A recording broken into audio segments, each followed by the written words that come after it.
Alors, développer mon réseau international et multiplier mon nombre d'offres, bah, voilà, l'étape ultime pour obtenir les entretiens, bah, ça va être de contacter effectivement les gens, c'est ce que je viens de décrire. Alors, après, vous avez l'entretien. L'entretien, c'est le dernier point que je voulais aborder, je vais le faire très vite. Vous voyez cette caricature. Combien de fois j'ai entendu des étudiants me dire « je veux partir en Chine ». Ah oui, d'accord. Qu'est-ce que tu aimerais faire? Ben, j'aimerais faire du management. Alors, ils ne parlent pas un mot de chinois. Vous voyez? Et c'est exactement, alors je leur dis, mais c'est comme moi, j'adore quand j'ai un Esquimau qui vient me voir et qui me dit qu'il aimerait manager des Français. Vous voyez?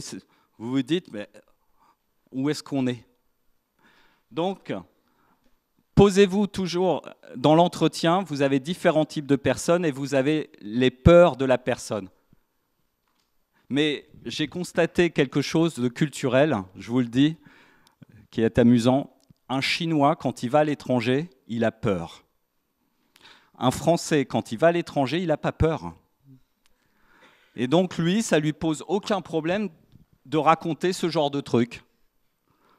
Et puis de donner des leçons aux gens et d'expliquer des tas de choses.